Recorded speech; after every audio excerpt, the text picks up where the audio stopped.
This is the story of King Citraketu from the Srimad Bhagavatam. Most of men cannot see that life is spiritual by nature. As their intelligence is bewildered, they make innumerable plans in the attempt to become happy, but all their endeavors give them more frustration. They do not realize that happiness has to be found within.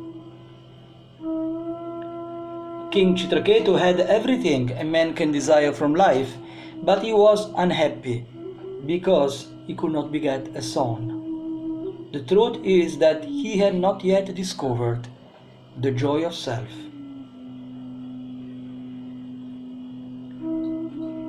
In the province of Surasena there was a king named Citraketu who ruled the entire earth.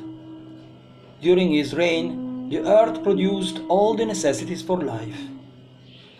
The king had innumerable wives, but all of them were barren, so he could not get a child from any of them.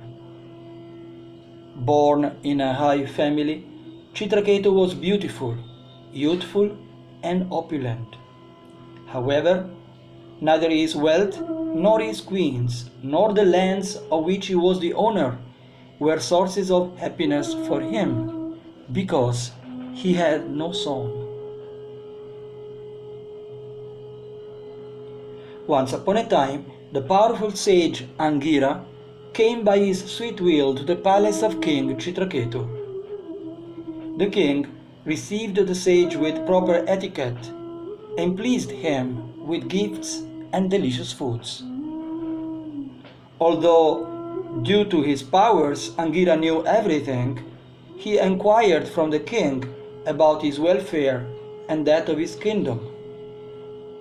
The king was visibly unhappy, and his pale face reflected deep anxiety. King Citraketu revealed to the sage the cause of his anxiety. In response to the request of the king, the sage Angira performed a sacrifice by offering oblations of sweet rice to the demigod Twashta. The remnants of the food offered in the yagya were given to Kritadyuti, the first among Citraketu's queens. Then Angira informed the king, "You will now beget a son who will be for you the cause of both jubilation and lamentation," and left without waiting for Citraketu's response. In due course of time, a son was born to the king. All the inhabitants of Surasena were very happy. King Citraketu was jubilant. After purifying himself by bathing and decorating himself with ornaments, he engaged learned Brahmins in offering benedictions to the child and performing the birth ceremony. The king gave charity of gold, silver, garments, ornaments, villages, horses and elephants, as well as 600 million cows to the Brahmins who took part in the ritualistic ceremony. The generous king Citraketu distributed all desirable things to everyone, just like rainfall, to increase the reputation, opulence, and longevity of his son. The king's attachment for his son increased day after day. The other queens, seeing Kritadyuti's son, became very envious. As the king's affection for Queen Kritadyuti increased, gradually he lost affection for the other wives. All the other queens were unable to tolerate the king's neglect. At last they lost their intelligence and gave poison to the child.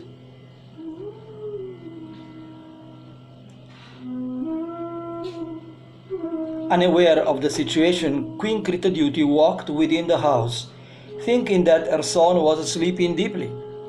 Then she ordered the nurse to bring her son to her. When she realized that her son was dead, she fainted. Hearing the loud crying, the inhabitants of the palace came and joined in the mourning. Hearing of his son's death from unknown causes, King Citraketu became almost blind.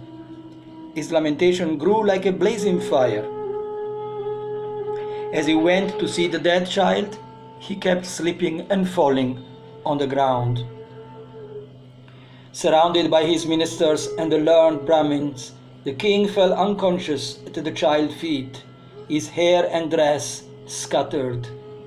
After some time, the king regained his senses. He breathed heavily, his eyes were tearful, and he could not speak. The queen began lamenting in various ways. Falling tears melted the collyrium on her eyes. As she lamented the loss of her son, her loud crying resembled the tweet sound of a curari bird. My dear son, you have been sleeping for a long time. Now please get up.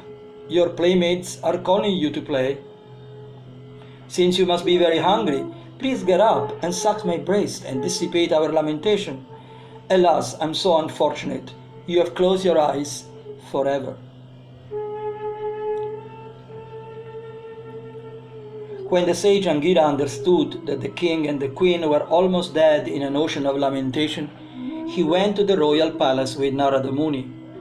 King Citraketu lay like a dead body at the side of the dead body of his son. In this way, the two sages began instructing him about the true values of life.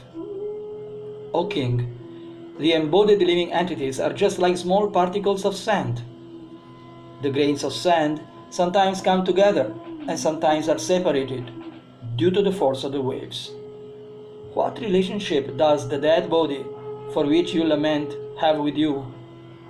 Do you think this relationship existed before? Will it continue in the future? Hearing these instructions, King Citraketu requested the sages to enlighten him further. Angira said, My dear king, to be absorbed in lamentation for the loss of something material is unsuitable for a person like you. Everything is temporary in this world.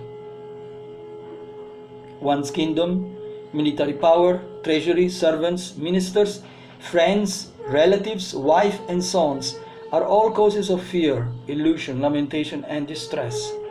They are impermanent and as such they are no better than dreams and mental concoctions.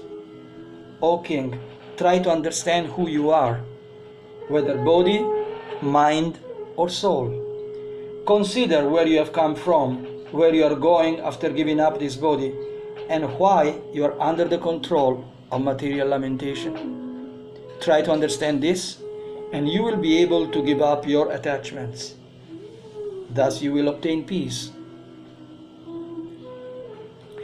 The king was listening attentively when all of a sudden, by his mystic power, Narada brought back to life the dead child. Narada said, O living entity, just see your father and mother. All your friends and relatives are overwhelmed with grief because of your passing away. As you died untimely, the balance of your lifetime still remains. You may re-enter your body and enjoy the remainder of your life. Accept the royal throne and the wealth of your father. The child replied, According to the results of my previous activities, I transmigrate from one body to another.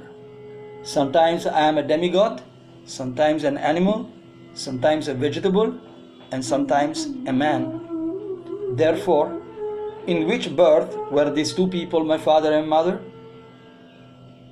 In this material world, all people become friends, relatives, and enemies in due course of time. However, despite various transactions, no one is permanently related. A living being has no relationship with so-called fathers and mothers. He appears as the son of certain parents and establishes a connection with the body given by those parents. He falsely accepts himself as their son and acts accordingly. After he dies, however, the relationship is finished. Therefore, one should not be falsely involved with jubilation and lamentation. With these words, the child departed again. All those who heard him speak were astonished. The envious queens who had poisoned the child felt themselves very much ashamed. Following the directions of the Brahmins, they went to the bank of the Yamuna and bathed and atoned for their sinful activities. The king and the queen burned the dead child's body and performed the proper funeral ceremonies. In this way, they gave up the affection that leads to illusion, lamentation, fear, and pain. Thus, enlightened by the instruction of Angira and Narada, the identity crisis of King Citraketu came to an end. Finally, the glorious king Citraketu could experience the joy of self.